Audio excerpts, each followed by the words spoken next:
এই ভিডিওতে আমরা দেখব কিভাবে একটা ফটো বা একটা লোগো ডাইমেনশন ঠিক রেখে একটা দেখে আরেকটা কিভাবে তৈরি করতে পারি এটা এই ভিডিওতে আমি দেখাবো আপনাদের। তো এখানে দেখছেন হেডার লোগো নামে আমার এখানে একটা অপশন আছে ব্লগে। ব্লগের এখানে একটা হেডার আমার আছে।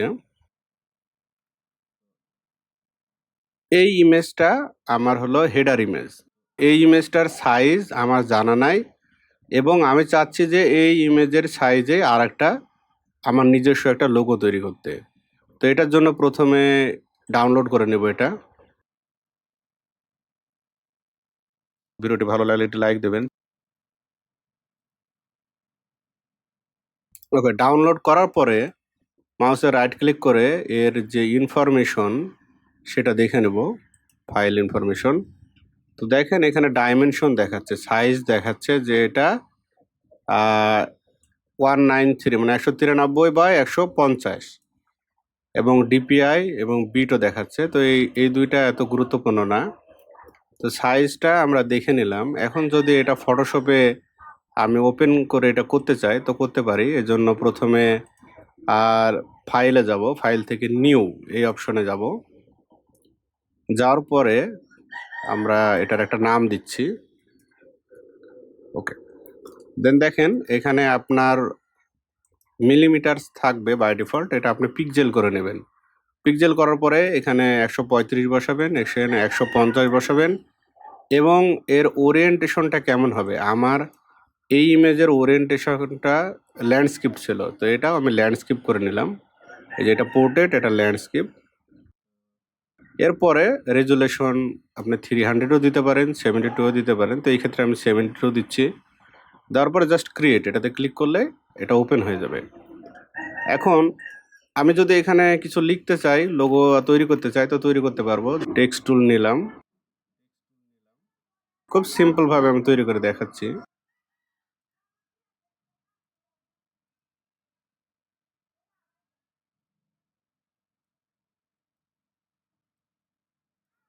ফন্ট সাইজ জাস্ট অ্যাডজাস্ট করে নিলাম, করে এখান থেকে ফন্ট নিচ্ছি।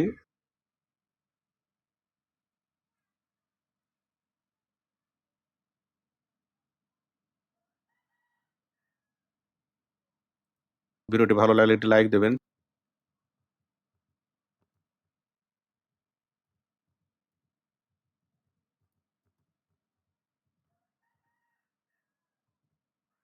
ওকে, জাস্ট কালারটা চেঞ্জ করে নিতে যাচ্ছি।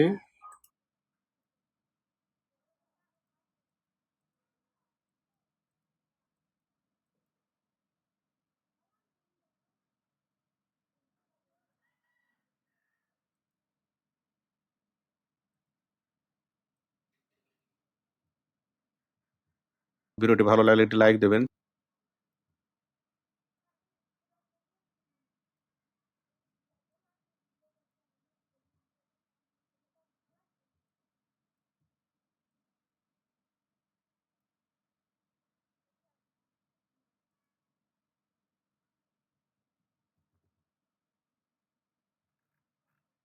ওকে, এটা একটা আমি লোগো তৈরি করলাম।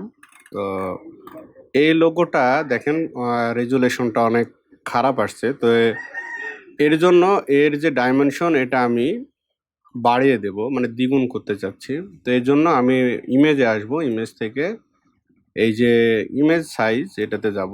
যাওয়ার পরে দেখেন এর ডাইমেনশন দেওয়া আছে 135, আমি এখানে জাস্ট ডাবল করে দিলাম, 270 করে দিলাম।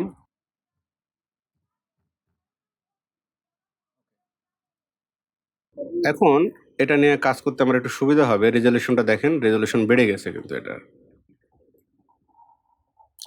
মানে ডাইমেনশন ঠিক থাকবে। আমি যখন আপলোড দিব এর ডাইমেনশন অবশ্যই ঠিক রাখতে হবে।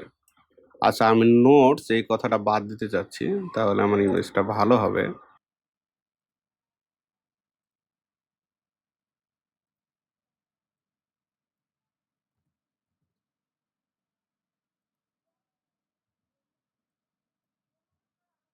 আমি ফটোশপ 2018 ব্যবহার করছি। এই ক্ষেত্রে আপনি অন্য ব্যবহার করতে পারেন।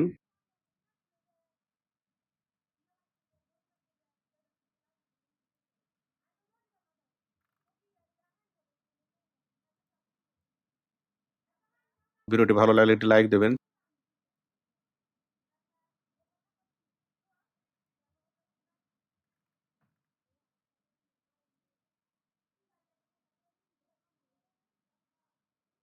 ওকে, আমার কাজ মোটামুটি হয়ে গেছে। এখন আমি এই লেয়ারটা রাখতে চাচ্ছি না। জাস্ট জেপিজি আকারে এটা সেভ করতে যাচ্ছি। তো ফাইলে থেকে সেভ অ্যাজ, মানে পিএনজি আকারে আমি এটা সেভ করে নিতে যাচ্ছি।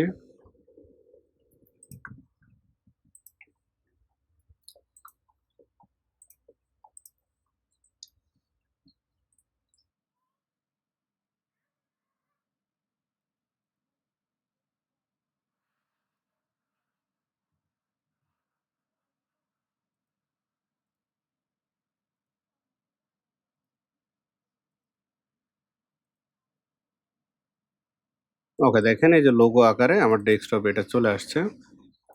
এখন এটা যদি আমি আপলোড দিই তাহলে এটা কিন্তু আপলোড হবে। এই যে এখানে আপলোডে দিলাম। তো আরেকটা বিষয় এখানে দেখেন, ইমেজ যে চুজ করতে বলছে, আপনি যদি এই ইমেজটা নাও পান, যদি নতুন ব্লগ তৈরি করছেন বা ওয়েবসাইটের কোনো লোগো তৈরি করছেন, তো এই ডাইমেনশনটা নিতে হলে এখানে একটা দেখেন স্যাম্পল দেওয়া আছে, নো ইমেজ লেখা আছে। এখন জাস্ট আমি এটার ডাইমেনশনটা কত এখান থেকে দেখে নিতে পারবো। তো দেখতে পাচ্ছেন এটা ডাইমেনশন দেখা যাচ্ছে যে 300 বাই 150। তো এইভাবেও আপনি তৈরি করতে পারেন ডাইমেনশনটা জেনে নিয়ে। এই টুলসটার নাম হলো লাইট শট। এটা একটা অ্যাপস। এই যে লাইট শট অ্যাপস, এই অ্যাপসটা আপনারা ডাউনলোড করে নেবেন, অথবা আমার এই বিষয়ে একটা ভিডিও দেওয়া আছে চ্যানেলে, আপনারা দেখে নেবেন। ওকে, তো ওটা আপলোড করি।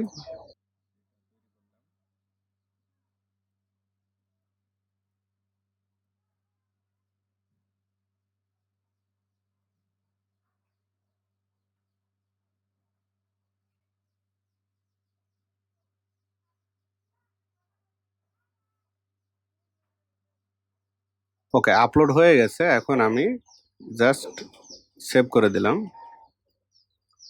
সেভ করে দেওয়ার পরে একটু রিফ্রেশ করে দেখি যে কেমন হলো।